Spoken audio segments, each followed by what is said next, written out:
And welcome to another episode of Experts Speak. I'm Michael DeLon. Today I am talking with William Attaway. And well, William, first of all, thanks for taking some time and being my guest. It's an honor to be with you, Michael. Thanks for having me on.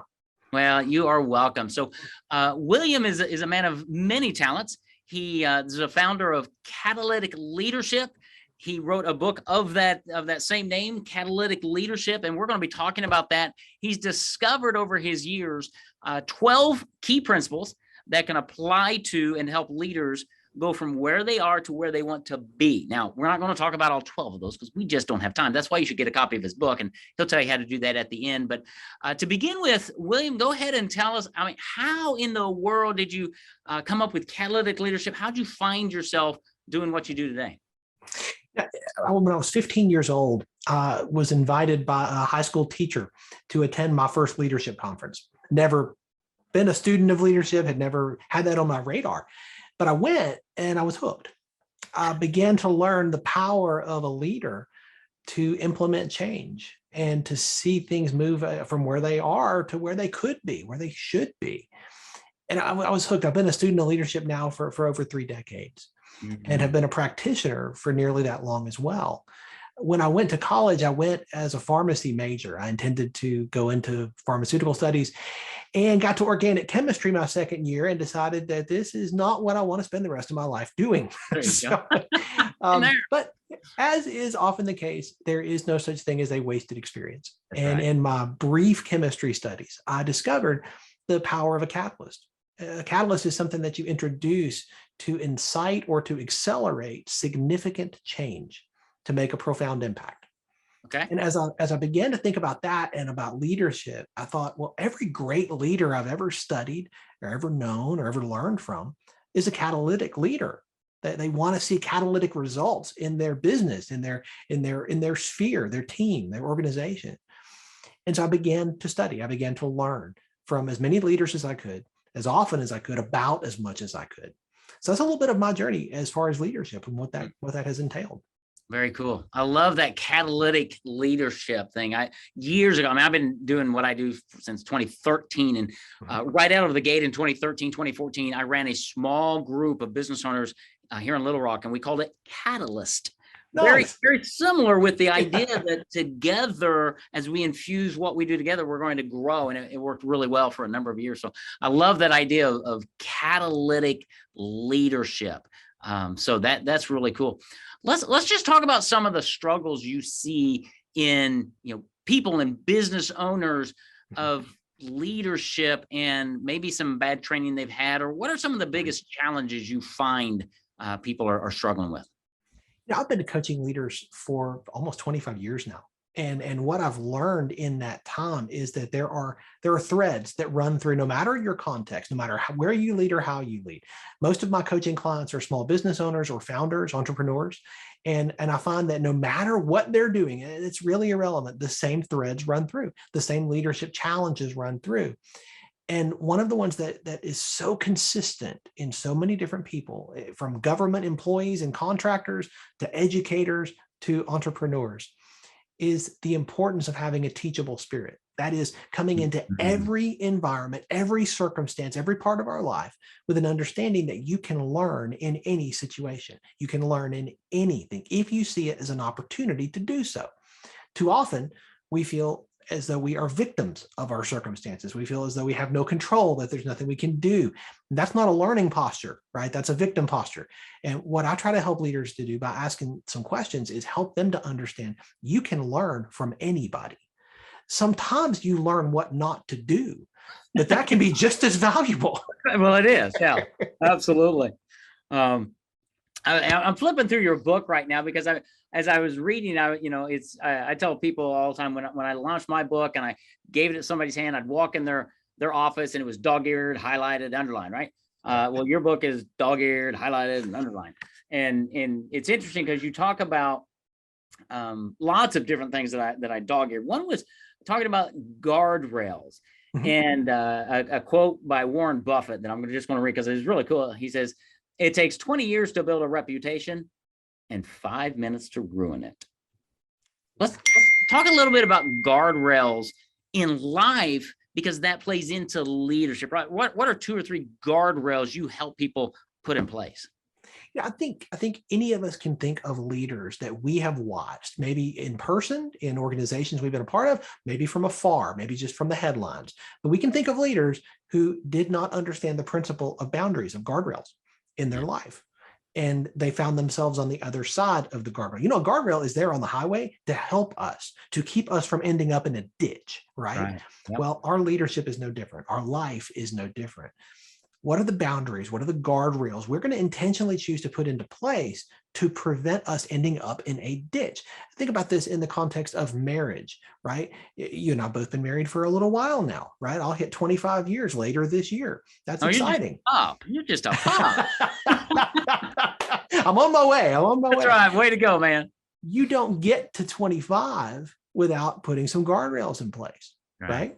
For instance, I don't date other women. Yeah, shocking. Shocking, right? That's a guardrail, right? Right. But you know what? That's something that I have watched other people trip on. Yes, absolutely. Right? Yeah. They may not call it a date. They may call it something else, but it's a guardrail. That's right. Yeah. We're meeting to go over the quarterly report. Yeah. Yeah, exactly. Right. And all of a sudden you find yourself in the ditch. I think by being intentional and purposeful and saying, no, I'm going to intentionally build things in my life that are going to help prevent what I have watched happen to other people. See, I'm a big believer that I'm not going to live long enough to make every mistake myself. That's right. I'd like to learn from as many other people and avoid as many of those as I possibly can. I'm going to make plenty, but I'd like not to try to make them all. Yeah, and I think love that. Guardrails are how you do that. I think that's great. And you went to the guardrail that I was thinking, because on page 67 of your book, you talk about another guardrail and how too many business owners fall into this trap of, you've titled this section, More Important Than My Marriage, and how it's okay during a season of business to make business more important than your marriage. Let's talk about that, because that's a fallacy. Yeah, it really is. You know, one of my favorite shows in the 90s was a show called The West Wing. And I talk about this in the book, and how one of the lead characters, the White House chief of staff, comes home one night, and it's 1 o'clock in the morning or so, and his wife is on the stairs in her bathrobe and says, "Where have you been?" And he says, "Well, I had a meeting." She's like, "At 1 in the morning?" He's like, "Well, I call people in. I get things done. It's what I do." And he notices a gift box on the table in the entryway there. And he says, "What's this?" And she says, "Well, it's an anniversary present for you." And he realizes it's his anniversary. Okay, oops, that's a big deal. And then she comes down the stairs and they have a conversation that I will never forget. One of the best written, scripted elements of television I've ever seen. And he's trying to convince her how important his job is, and how, you know, for these 8 years, I've just got to pour all into it. And she says, "It's not more important than your marriage." And he says, "It is more important than my marriage right now." I mean, you just feel in your gut what's going on in that moment. And you know what's funny? That's fiction. But I watch this in the lives of so many leaders, particularly business owners, founders, entrepreneurs, who have invested their lives into this baby, right? And they don't want to let it go, and everything else takes a back seat. The problem with that is you've got your priorities out of whack. You haven't put the right boundaries and guardrails in place. I've spent a lot of time with people at the end of their lives. I've been in local church ministry as a pastor for 25 years now. And I've spent a lot of time with people at the end of their lives. And you know what I've never heard anybody say at the end of their life? "Man, I wish I had spent more time at the office. If only I had hit more of those KPIs. If only I had achieved this particular benchmark at work. If only the next quarter could have been the best quarter." Never heard anybody say it, not once. I have heard a lot of people express regrets about relationships, relationships that they didn't invest enough time in, that they didn't prioritize, that they didn't mend when rifts started to appear. I've heard a lot of that. And I think as leaders, we need to understand this, and we can be proactive and say, you know what, I'm going to build and intentionally choose to craft my life in such a way that I'm not going to end up like that. I want to avoid that ditch. I want to learn from somebody about what not to do. I'm going to invest in the relationships that matter most, the people who are going to be with me at the end of my run. Because one day somebody else is going to sit in your chair at work. One day somebody else is going to have the title you have. But what happens in those relationships closest to you? Nobody else is going to be that. That's right. Yeah. And everything that you just described there is leadership. Yes. And it really is catalytic leadership because it's generational, it's impactful. Right. And so many guys in particular, I'm sure there's some ladies out there too, who are entrepreneurs. We are driven. We want our business to succeed, but are we giving our best to our business? Yes. I want to give my best during the hours, but I've got to make sure it's just one small slice of the rest of my life. And I've done a lot of reading with Randy Alcorn and different things of being a steward and not an owner. And one of the things I say a lot, William, is God has promised in the Bible to provide for me.